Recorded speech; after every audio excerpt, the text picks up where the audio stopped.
Ini kayaknya pada takut soal. Ya. Oke, jadi kita sekarang akan membuat perhitungan item discrimination dengan extreme group method. Jadi yang tadi F1, G1, H1 di merge itu disebut sebagai di merge dulu. Ya, disebut sebagai extreme group method, gitu ya.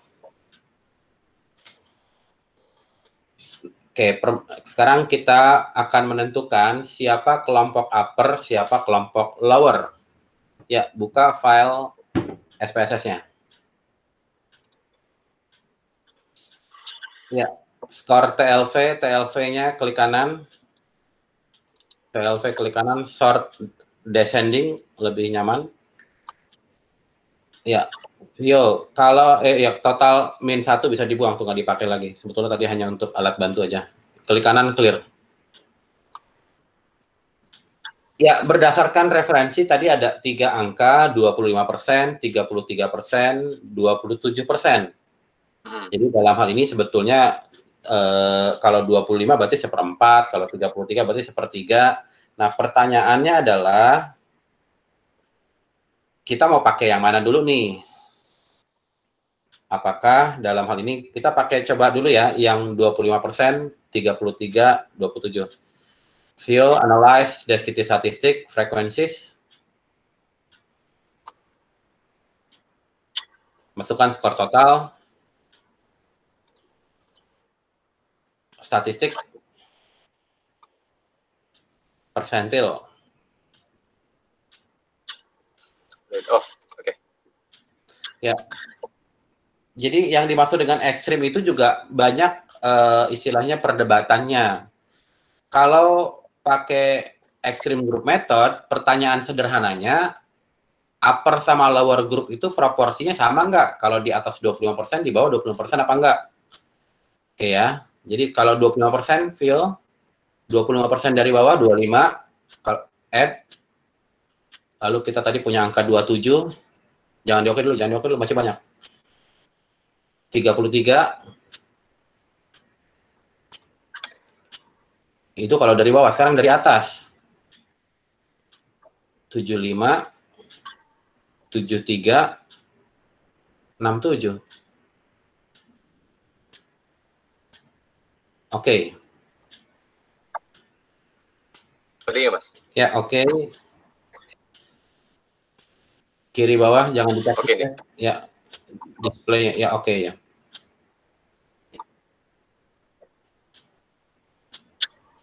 Ya, lihat angkanya, salin di Excel dulu deh, atau gimana tuh caranya biar ingat tuh, biar tampilan agak gede.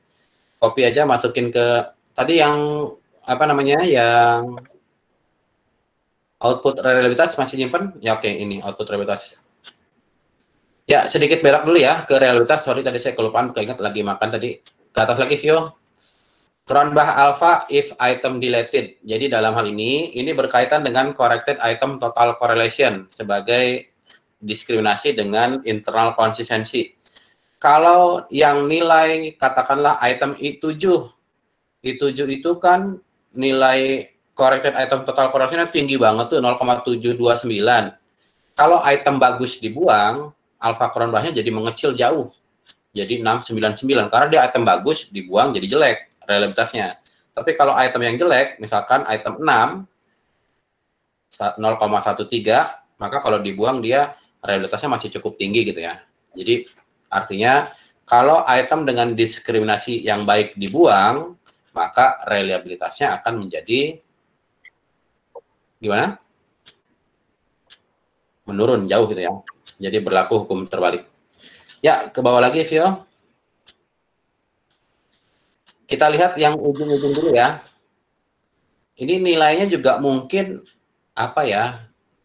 Kan tesnya cuma ada 18 item. Skornya benar salah.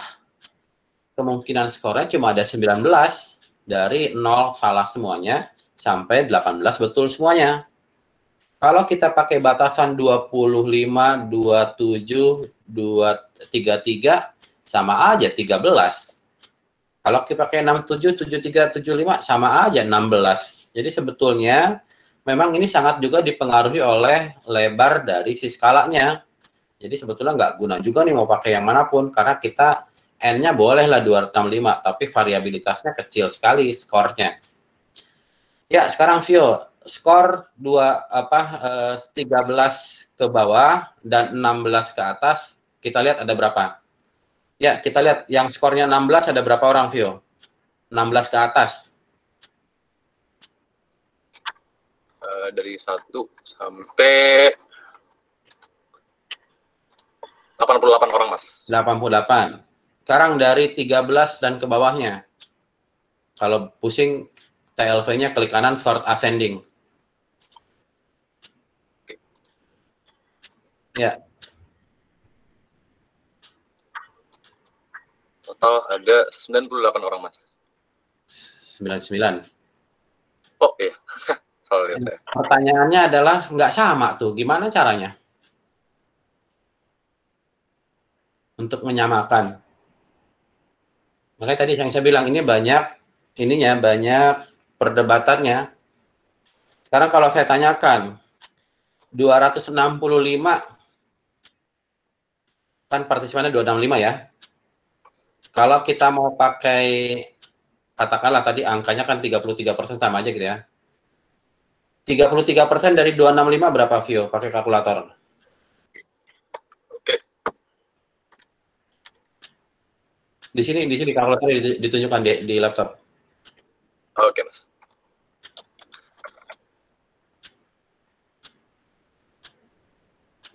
.265 dikali 0,33 ya.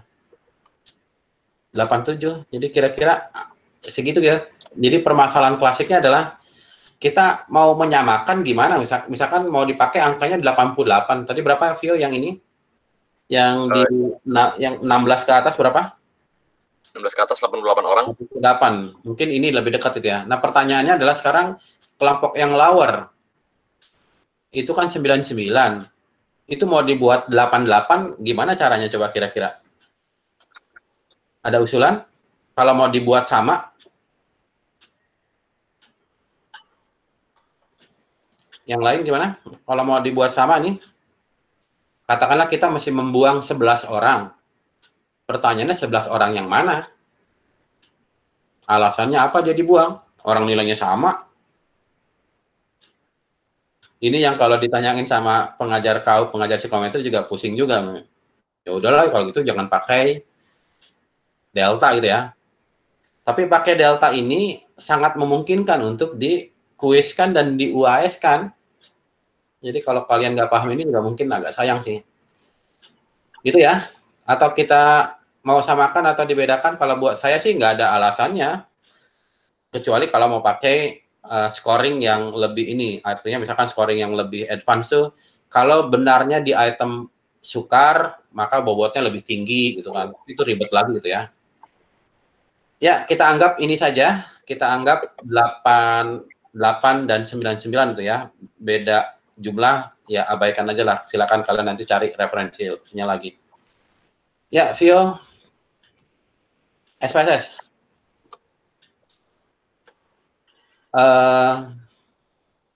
Ditambahkan di variable view, variable baru. Oke. Grouping. Namanya grouping.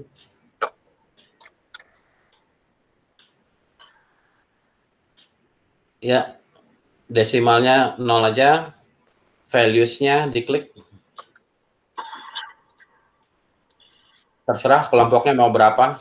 1, 2, kayak 5, 7, kayak berapa, nggak masalah. Value-nya berapa, terserah.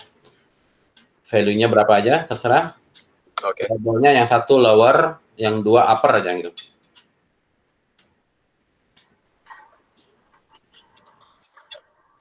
Ya, add. Oke. Ya, data view. Ini scale ya, Mas? Ya. Ya, data view. Ya, silakan grouping tuh. Dari nomor 1 dulu, itu lower tadi berapa, 1 ya codingnya? Iya. 1, enter. Enter. Enter dulu. Ya, copy ya. Ya, copy.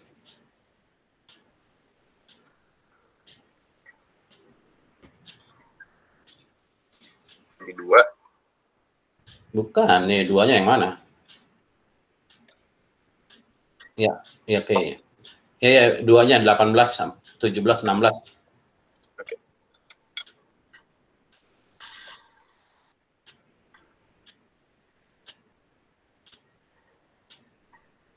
Oke. Ya, file edit view View. value label. Ya, itu ya, upper lower ya. Ya, view. Sekarang mau cari view orang yang upper, item difficulty-nya item nomor 1 berapa view? Oke, sekarang saya konseptualnya dulu ya. Jangan, kok tidak ada, nggak apa-apa. Ya, jadi dalam hal ini yang akan kita lakukan adalah kita ingin mengetahui kemampuan suatu item untuk mendiskriminasi. Jadi yang akan kita lakukan 88 orang tertinggi pada item 1 percentage correct-nya berapa dia. Jadi kalau kita lihat coba view item nomor 1 view kita sekilas tuh 1111 gitu. Ada nggak yang 0? Ada nggak? Ada ya. Ada dikit ya, nomor 17 gitu ya. Ya coba hitung, ada berapa yang 0 view? Item nomor 1. Manual dulu. Jangan gitu, nanti upper itu berubah loh. Oh iya. Ups. Coba mungkin di bawah nanti ada. Coba lihat ke bawah lagi, ada nggak upper lagi? Oh iya, nggak ada. Ya, oke. Hati-hati, makanya jangan di itu. Oke. Saya minta cara manual dulu. Lihat aja visual itu kan yang. Oke. Kalau mau caranya gini, Vio. Gimana tuh, Mas? Data. File edit data tuh di atas. For cases. Ada di... Sorry, Mas, apa? Ini short cases. Ya, short cases ya. Oke. Grouping masukin. Kemudian masukin item 1. Item 1 bikinnya ascending ya. Ini groupingnya itu klik di grouping.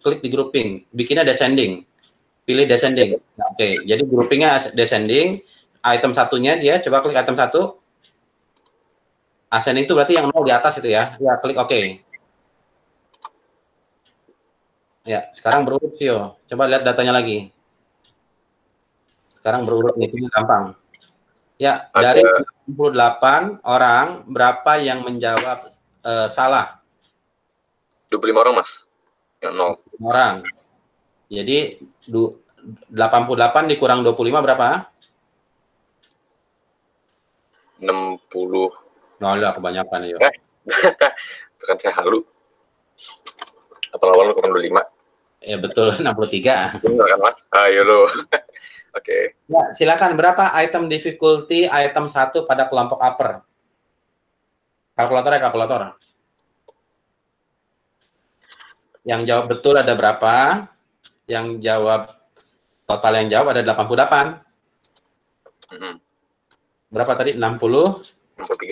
63 dibagi 8. Ya. Sama dengan 0,7. Silakan tuh dikerjain atau Oke. Mau aja lagi. Lama nah. Iya, saya oke aja. Gimana tuh, Mas? Oke, SPSS. Data. Select cases. 2 dari bawah. If condition is satisfied. If grouping masukin sama dengan 2. Continue. Oke. Lihat datanya lagi. Ada berubah nggak? Ke bawahin Vio. Lagi ke bawahin. Ya, apa bedanya di nomor-nomor yang dicoret itu di pinggir kiri? Kayak yang dicoret lower, Mas. Ini upper. Bukan, di bawah lagi ada lagi. Coba ke bawah lagi. Yang kelompok middle mana? Iya. Ya, jadi kalau kita melakukan select cases, maka yang diolahkan hanya yang selected. Ya, Vio, tadi saya bilang tuh berkali-kali, dalam menghitung item difficulty, bisa juga menggunakan yang lain kita jawab. Min. Yang lain gimana? Min bukan, Mas. Menggunakan min. Beda, analyze, descriptive statistik, frequencies, masukkan item 1 sampai item 18. Statistik, min-nya, continue. Oke. Nggak usah, jangan. Ya, oke. Ya, copy to transpose. Oh, tadi udah ada kan, Mas, ini? Belum, itu kan kelompok upper. Kan sekarang beda. Itu kan itu yang kolom B kan semuanya digabung. Oh, oke, Mas. Sekarang kelompok upper aja. Ya, kerjakan sama yang lower juga. Yang lain kalau ada pertanyaan silakan. Ini teknikal sekali.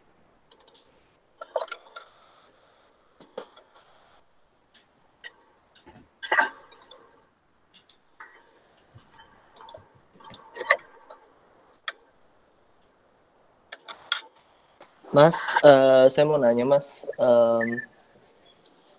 Ya. Itu terkait, kalau tadi saya sempat nonton videonya bentar, itu tuh kalau nggak salah kok di videonya Mas ngilangin mediannya ya kalau nggak salah.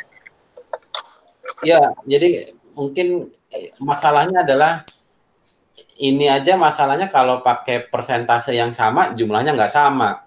Ada juga kalau misalkan partisipannya sedikit, pakai median aja, lebih apa namanya, lebih fair. Tapi kalaupun apa nilainya, misalkan nilai mediannya, yang nilai median katakanlah kalau 265 kan mediannya berarti 132, 133 gitu ya.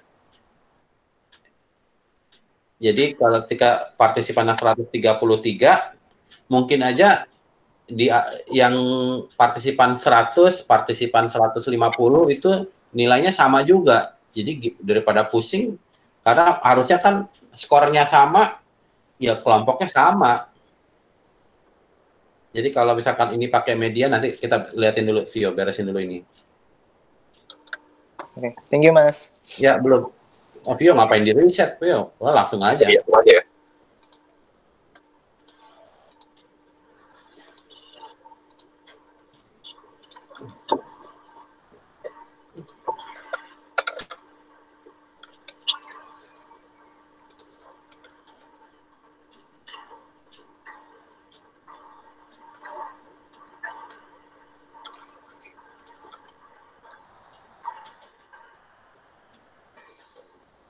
Nah, langsung aja paste sebetulnya. Oh. Di sheet 1, di utama tuh.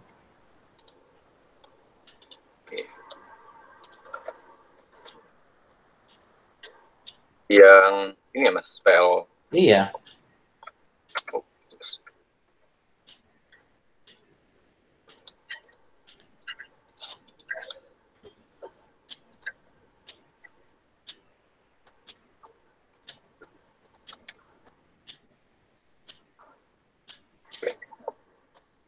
Ya, oke, Vio, di data SPSS, Vio.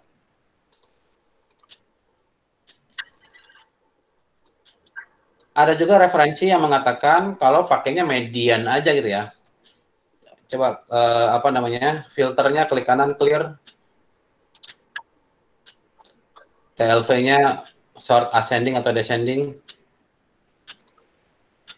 Ya, kalau kita pakai median dari 265, titik tengahnya ada di 133 ya. Ya, lihatin coba. Orang ke 133, baris 133. Ini kan sortnya ascending ya. Nah, pertanyaannya skornya 14. Itu yang 134 masuk kemana itu? Karena secara urutan kan dia mungkin kalau mau ya Ya udah merem aja lah, beda dua jumlah partisipan, jadi 144 ke bawah kelompok lower, 14 ke bawah kelompok lower, 15 dan ke atasnya kelompok upper. Ya kalau mau begitu ya silakan juga sih. Jadi diserahkan ke kelompok mau pakainya apa, mau pakai median. Biasanya median dipakai kalau jumlah partisipannya sedikit. Tapi referensi yang pakai median itu nggak banyak, atau mungkin juga nggak. Saya sih belum baca sih yang referensi luar, yang referensi lokal kebanyakan mungkin pakainya median. Tapi median itu konsekuensinya kalau distribusinya skewed, maka jumlah orangnya bisa ada yang nilainya sama di kelompok upper dan kelompok di atas dan di bawah nilai mediannya, atau nilainya sama. Ini kan contoh ini kebetulan ini beda dikit nih. Ya dikembalikan ke kelompok. Nanti pada satu tugas integratif mau pakai batasan 14 ke bawah, 15 ke atas, ya silakan aja. Caranya kayak tadi. Ya, balik lagi ke Excel. Oke, Mas. Ya, diselisihkan, Vio. Deltanya berapa? PU dikurang PL. Kayak formula ya, Mas. Gimana tuh? Sama dengan? Itu ketika langsung F2 dikurang G2. Sama dengan? 0,40, Mas. Langsung aja dikit-dikit. Oke. Enggak, jangan begitu gitu. Nah. Capek jadi gitu atau sama dengan F2. Jangan pakai spasi, jangan pakai spasi. Jangan pakai spasi. Habis sama dengan jangan pakai spasi. Oke. Iya, sorry nggak pakai F2, F3, sorry. F3 dikurang G3. Enter.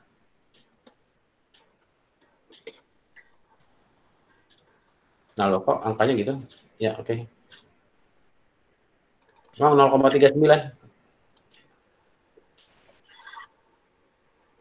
Coba lihat lagi rumusnya. Ya, di itu F4 juga gini, Mas. Iya, betul, otomatis. Ya, itu mungkin ini kali ya. Maksudnya pembulatan ya, harusnya kan itu 0,4 itu ya. Mungkin 0,72-nya 0,72 sekian gitu ya. 0,3-nya 0,3 sekian gitu ya. Ya, ini pembulatan gitu ya. Jadi maksud saya itu 0,72 dikurang 0,32 kan harusnya 0,4 gitu ya. Ya, angkanya 0,39 untuk item 1 yang paling rendah terlihat 0,13 ya, item 6. Nah, itu konsisten tuh item nomor 6 tuh. Karena RIT-nya merah, CRIT-nya merah gitu ya. Ya, oke, saya override. Oke, Mas. Terima kasih.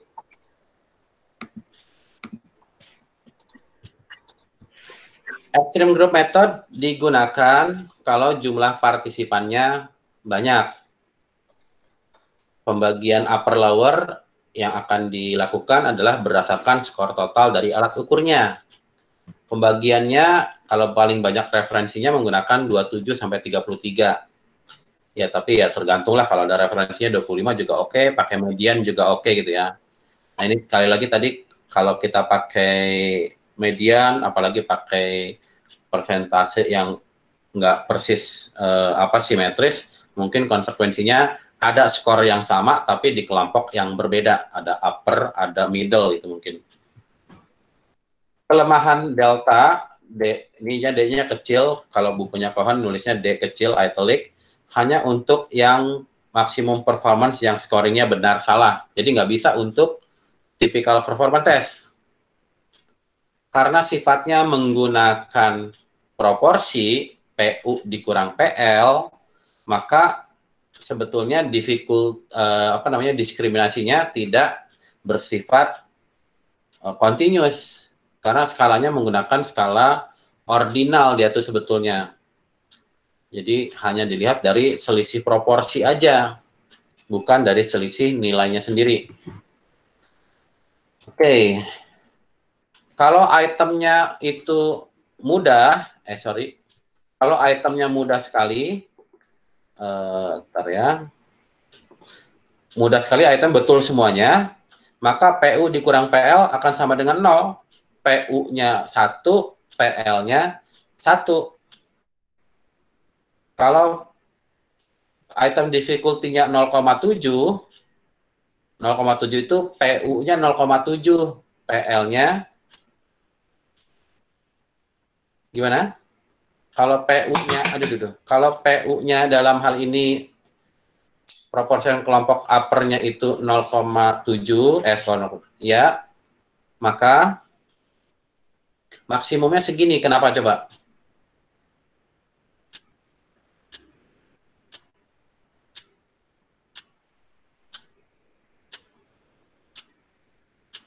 Ada yang bisa jawab? Kalau PU kalau item difficulty item itu 0,5, maka semua orang di upper benar, semua kelompok semua di lower salah. Maka 1 dikurang 0, jadinya 1 atau 100% itu. Kalau yang 70 jadi 60 gimana penjelasannya? Ada yang bisa jawab?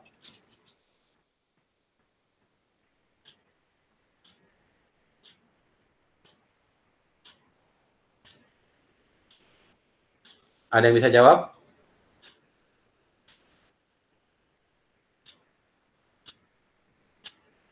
Bingung, Mas.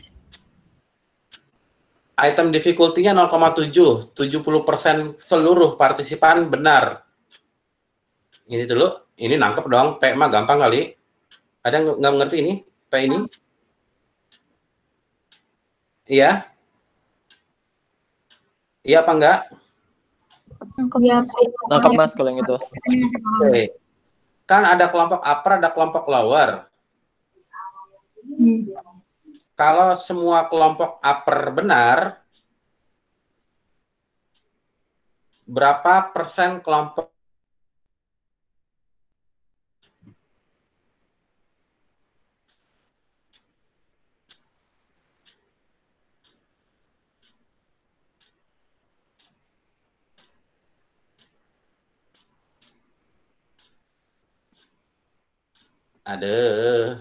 Mas, saya nangkep kayaknya, Mas. Oke, silakan coba. Kalau misalnya yang 90 kan berarti 10 kelompok upper salah dan 10% dan masih ada 10 lower yang salah. Ya. Enggak, kalau 90%. Iya, kalau 90%. PU-nya? PU-nya 90. Enggak, ini tuh 90 tuh item difficulty-nya. PU-nya selalu 1 di sini. 1 ya. PL-nya?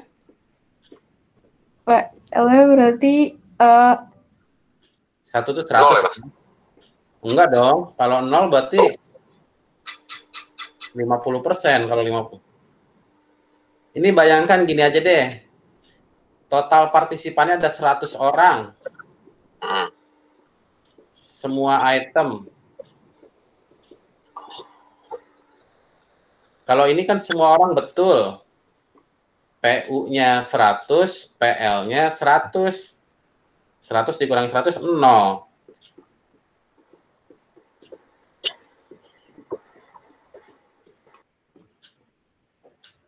Kalau itemnya 90% dijawab benar, PU-nya, oke saya tanyain lagi deh, mundur lagi deh.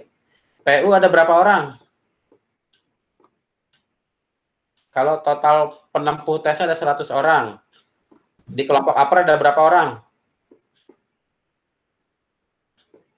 Upper group berapa orang? Upper group ada berapa orang? 50. Hah? Berapa? 50. 50. Kita bagi 2, anggaplah gitu ya. Lower grupnya ada 50 orang. Sama kan? Kalau item difficulty-nya 90, berarti maksimumnya. Jadi kita melihatnya dari upper group. Upper group itu selalu benar itu. Jadi semua orang upper group itu menjawab benar. Jadi kalau P-nya 90, maka 50 orangnya menjawab benar kelompok upper. Yang benar di kelompok lower ada berapa orang? Kalau 90, ininya 50, ininya berapa orang nih? Lowernya? 40. Udah ya. Sekarang 50, ini kan kelompok upper nih. 50 per 50 dikurang 40 per 50, piro? 10. 10 per 50 per 5 Mas. 0,2. Iya, ini kan 1 dikurang 4 per 5 sama dengan 1 per 5 sama dengan 20%. Ya, coba yang 30 sekarang. Ada yang mau nyoba nggak? Caranya sama.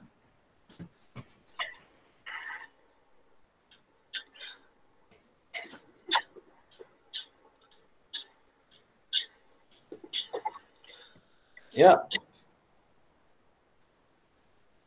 Saya mau nyoba deh, Mas. Ya, upper group 50 orang. Lower group 50 orang. Dan ini yang Ya, oke. lower. PU PL. Pada yang 30 nih, kenapa jawabannya 60? 3 per 5. Karena PU-nya berapa? PU-nya 50, Mas. Salah. Oh, 30 dong. Salah. 20 bukan Mas. 20, Mas. Orang. 20. Keliru saya, 20 orang. Bukan, salah. Nebak-nebak sini. Enggak 20, Mas.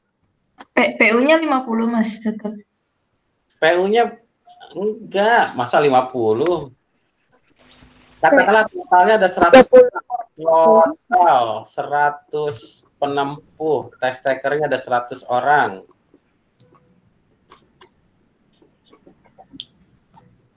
PU-nya jadi berapa nih? 40. Enggak.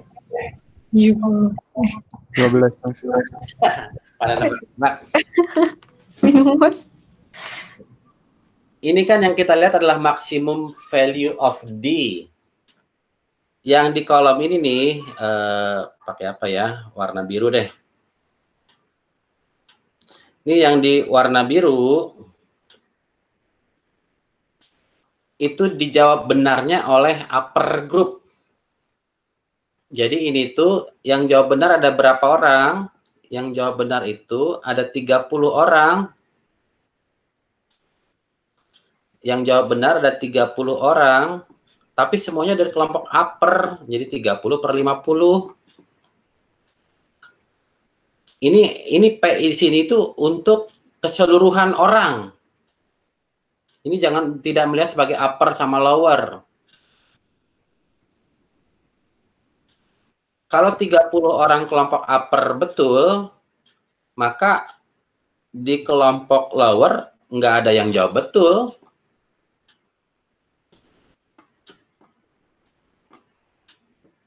Sama dengan 30 per 50. Sama dengan 0,6. per 5. Sama dengan 6 per 10. 0,6. 0,6.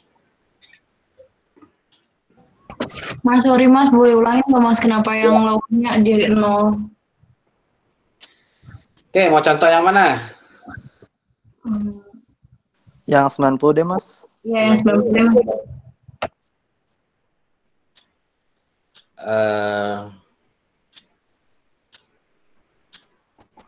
Ini ya, 90 nih.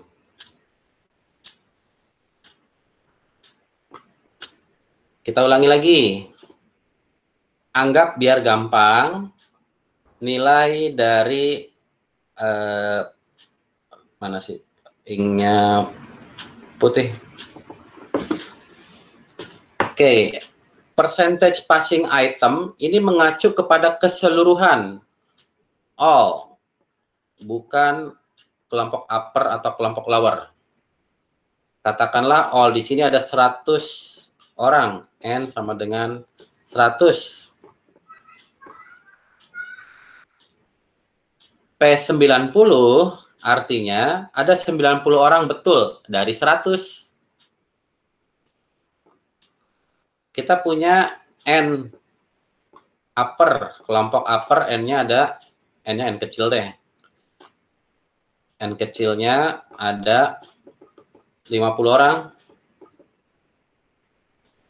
N lower ada 50 orang juga. Kita pakai median nih, bagi 2 sama rata. Kalau percentage correct atau percentage passing itemnya 90%, maka asumsinya orang di kelompok upper betul semuanya. Jadi PU, semua orang di kelompok upper betul semuanya, 50 per 50. Sampai sini dulu. Kalau percentage correctnya 90 orang, katakanlah dari 100, maka pada kelompok lower ada 40 orang yang betul. 40 ditambah 50 kan 90.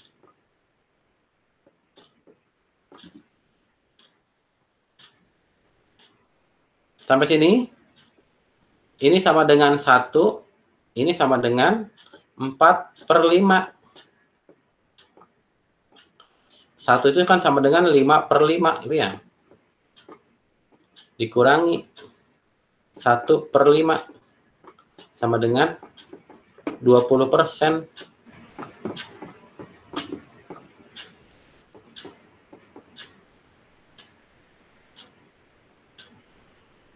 Ya. Oke Mas. Ya, coba. Paham, Mas, paham. Coba dites. Yang 10. Sekarang, siapa mau nyoba? Saya mau, Mas. Ya, oke, silakan. Kalau yang 10, saya bersihin dulu tintanya. Oke. Yang ini ya. Iya. Ntar saya tandain dulu. Ada deh. Colornya biru. Ini ya. Ya, P. Aduh, tulisannya. Sorry. Aduh, ini mouse-nya nggak nyaman nih. Kayaknya butuh touchscreen nih. PU berapa?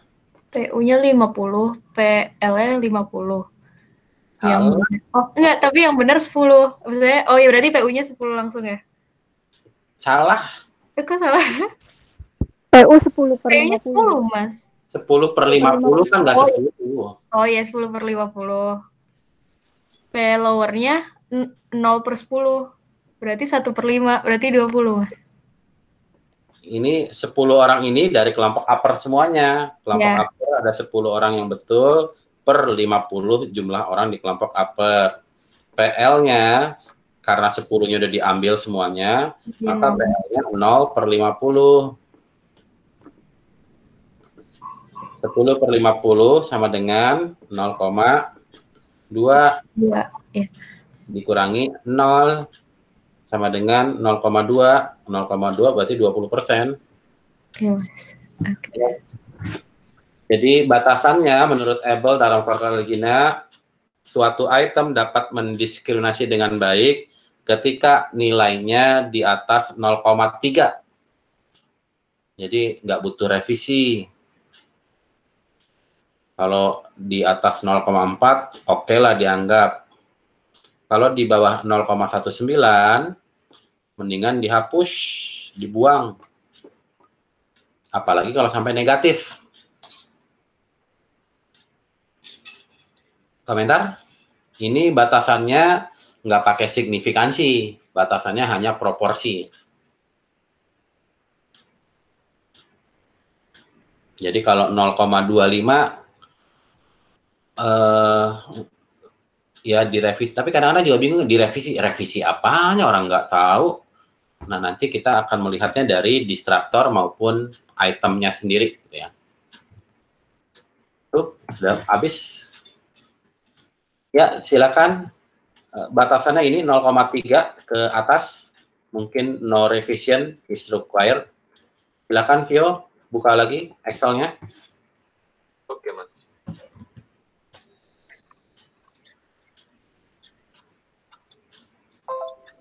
Tandain Vio yang di bawah 0,3.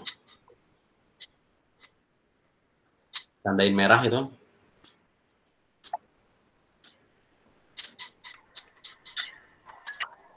D-nya ya.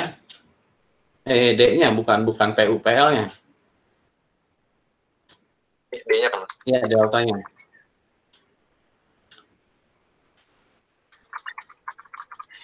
Oke, Mas. Ya, udah. Tapi cenderung kalau dilihat memang item yang jelek ya cenderung akan jelek juga gitu ya di D-nya gitu ya.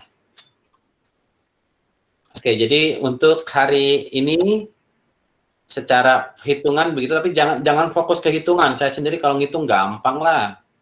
Cuma interpretasinya. Jadi kita review lagi.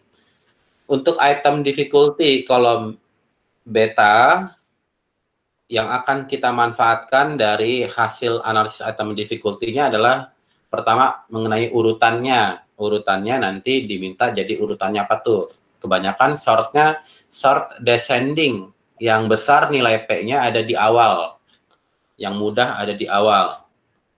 Kemudian kalau mengenai tujuan apakah seleksi atau mastery, ya sebetulnya tergantung dari tujuan pengukurannya. Ini mau buat seleksi karyawan majalah atau bukan, logika verbal gitu ya.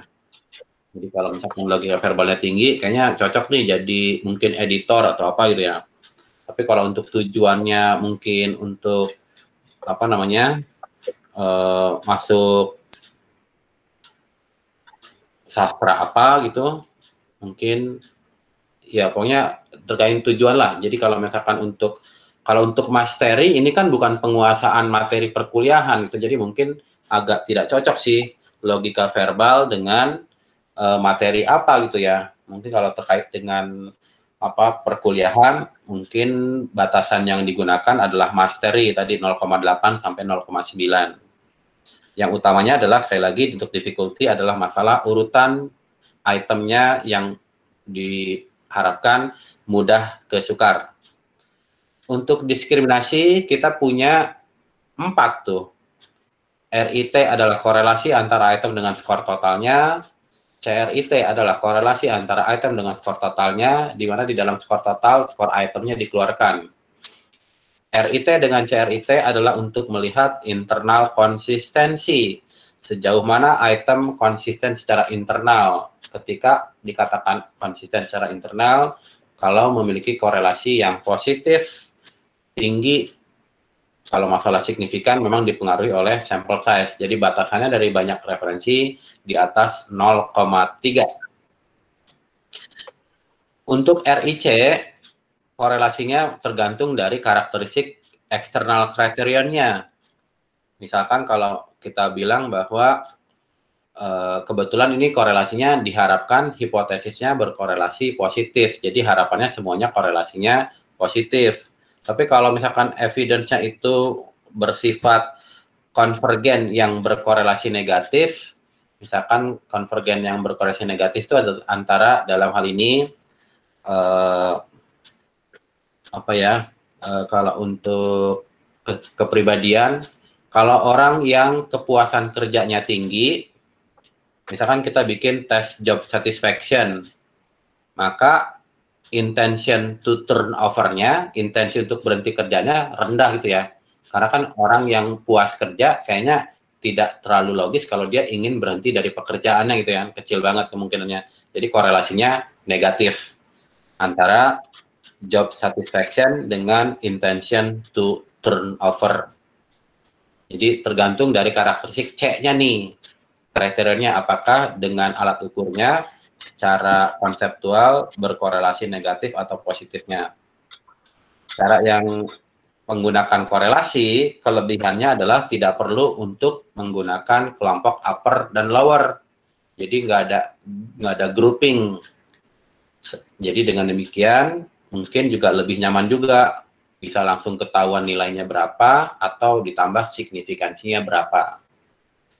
Untuk yang delta, ya secara umum mungkin kendalanya tadi kita lihat juga terkait masalah groupingnya. Kalau nilainya sama tuh masuk ke kelompok berbeda mungkin aja terjadi karena jumlah partisipannya mungkin nggak enak, nggak ngepas itu. Artinya ketika dikelompokkan menjadi ada kendala tersendiri. Kemudian dia bersifat ordinal karena melihatnya dari selisih proporsi item difficulty kelompok upper dan kelompok lower. Kemudian juga kalau misalkan dalam hal ini dilihat dari apa yang disarankan, revisi, kita nggak bisa ngelihat nih apa yang direvisi, karena kita mesti melihat itemnya sendiri. Oke, jadi ada satu lagi dengan analisis distraktor, tapi agak panjang kalau dijelaskan sekarang, dan juga mungkin perlu tahu dulu distraktor itu apa sebetulnya. Ya, silakan kalau ada pertanyaan.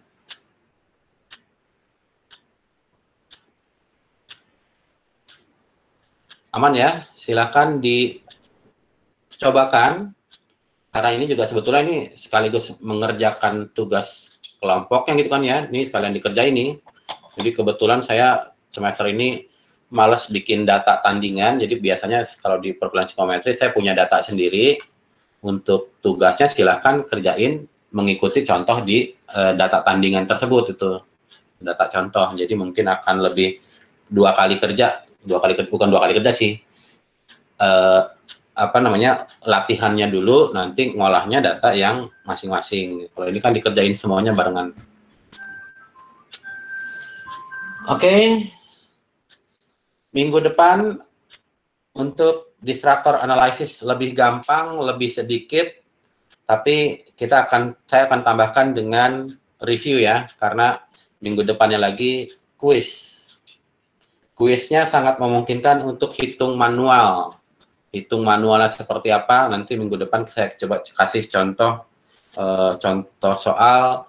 Dari contoh soal tersebut bisa dihitung difficulty-nya. Atau mau nyoba sekarang dulu biar tahu gambarannya. Vio punya buku Cohen-Verlick, Vio? Punya, Mas. Ya, silakan ditayangkan, Vio.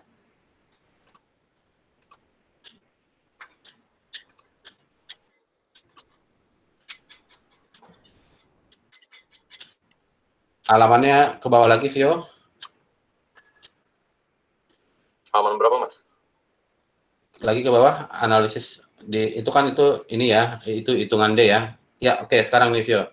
Ya itu namanya analysis of item alternatif atau distraktor itu ya. Ya, misalkan itu item 1. Ada kelompok upper, ada kelompok lower. Coba gedein lagi, Vio. Kalau bisa gedein lagi. Ya, item 1 dan item 2 kelihatan ya. Ya, item 1 dan item 2 kelihatan. Oke, simple. Saya tanyain. Item difficulty nomor 1 berapa?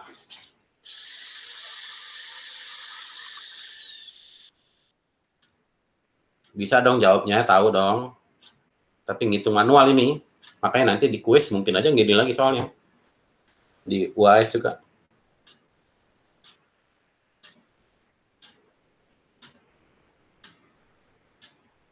Item 1 kunci jawabannya A, item 2 kunci jawabannya E gitu.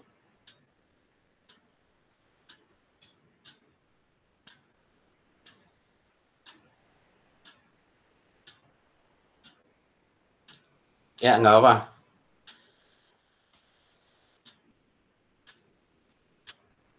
Yuk, caranya aja dulu, nggak usah ngitungnya. Yes, kalau caranya pakai cara yang tadi itu dong Mas, ngelihat berapa salah dari upper lower-nya. Iya, jadi berapa tuh ngitung? Jadi gimana caranya untuk menghitung item difficulty item nomor 1? Berarti kan kalau itu kan berapa jumlah yang menjawab benar? Iya, dari jumlah yang menjawab proportion U dikurangin proportion D kan. Ya Mas. Bukan, itu mah item discrimination. Tapi kan dari situ bisa ngelihat P-nya, nanti dibandingin. Nggak bisa ya, Mas? Kalau P itu gabungan, kecuali kalau PU dan PL. Kamu tadi nyebutnya cuma P doang soalnya. Oh, iya. Ya, saya tanyakan berapa item difficulty-nya. Kalau item difficulty berarti keseluruhannya.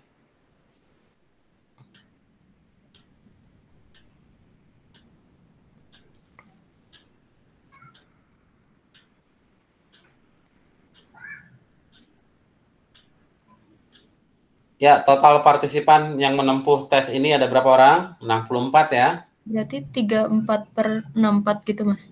Ya, item difficulty-nya 34/64. Oke. Item difficulty-nya. Oke. Berapa deltanya? 24/64 dikurang 10/64 ya, Mas? Salah. Oke. PU-nya salah. PU-nya bukan 24/64. 24/32 dikurang 10/32, Mas. Ya, itu dia tuh kayak gini aja tuh. Makanya kita latih dari sekarang aja nih. Jadi kalau PU dan PL, N pembaginya bukan N di item difficulty, tapi di N lokal. Di upper, berapa jumlah orang upper, berapa jumlah orang lower. Gimana? Nangkep, Mas. Ya.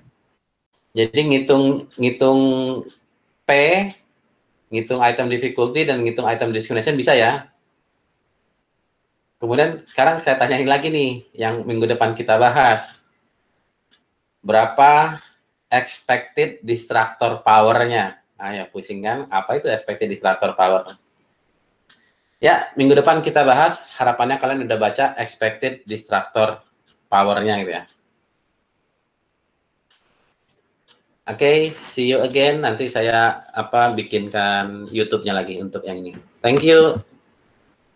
Jumlahnya berapa? Thank you, Mas. Terima kasih, Mas. Waduh. Yeah.